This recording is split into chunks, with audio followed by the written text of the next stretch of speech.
Guys, so gonna try something new, a little bit of video on the blog because honestly haven't been feeling all that well, having trouble just putting my thoughts sort of from my head through the fingers onto the computer, and coming up with anything that makes any sort of sense. But I wanted to retouch on joy. Last blog post was Novum Adventus Rejoice, for the third week of Advent and the candle of joy. Think of this as Novum Adventus Rejoice. Again, I say rejoice.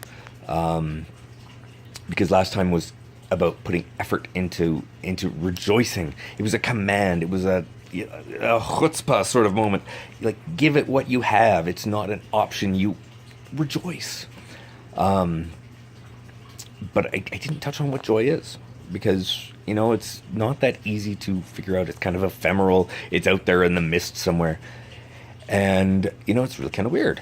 And the problem, I think, might lie in the fact that society tells us, look at each and individual little things you do and find your happiness there, find your satisfaction. Joy can be sitting off in the mist. It can be a rainbow in the clouds. It can be a mirage in the desert. You're never going to get there. Ha! Good luck. But I wanted to get a sense of what joy is. And to take a bit of a lead, we'll get kind of weird and liturgical and historical. We'll go with Charles Wesley in 1746 or so wrote something he called Hymn VIII, or Hymn 8. We know it now as Rejoice, the Lord is King. And the refrain for every verse says, lift up your voice.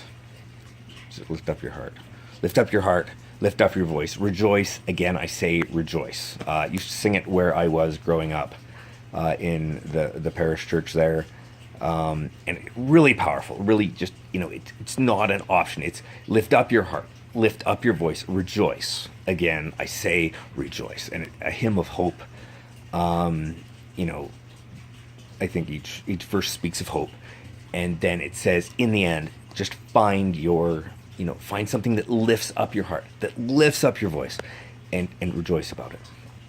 And so I sort of been thinking, what do I do a second post about, because I really want to touch on this and I don't know. And so I was thinking, before I even wrote the first one, my son had been staying over, and first thing in the morning, he's all cuddly, he's cute, he's giggling. And that really lifted up my soul.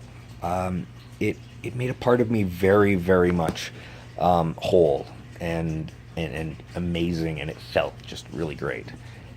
So what are those points that lift us up, that make us greater than we are? Is it seeing family at the holidays? Is it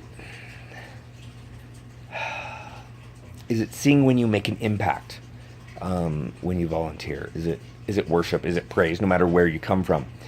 Is it that connection with somebody? Is it the laughter of a baby, of a child?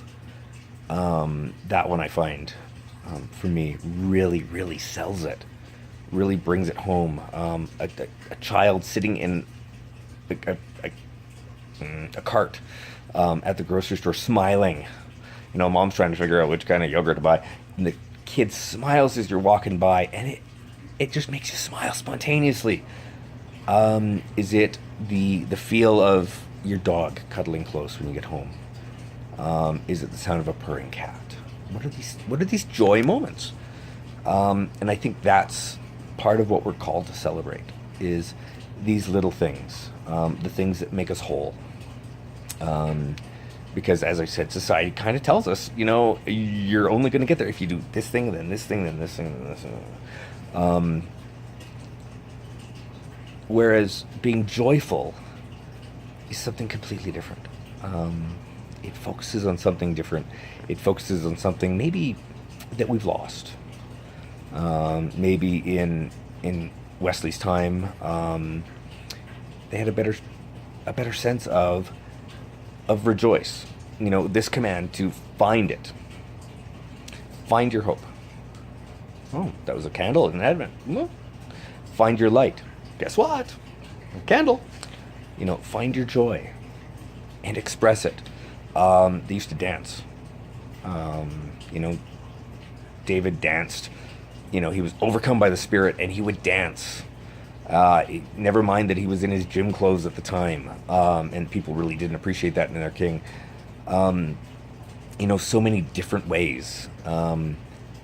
Maybe even finding your joy is finding your home. Where do you belong? What are those home moments? And so I was struck this afternoon listening to the radio. I was listening to CBC. The next chapter was Sheila Rogers, and she was talking to Gregory Schofield, a Métis poet and writer and singer, and he talked about those home moments are really hard for somebody of mixed heritage. He said, I can never be brown enough, I can never be white enough to be me.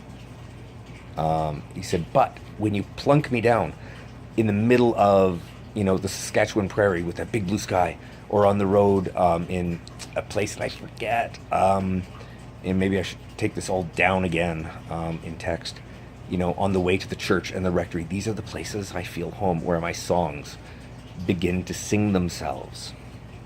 And to me, spoke of uplifting and of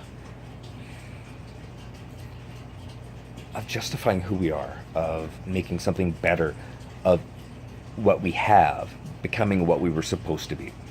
And so maybe I'm going to leave that there as my second touch on joy.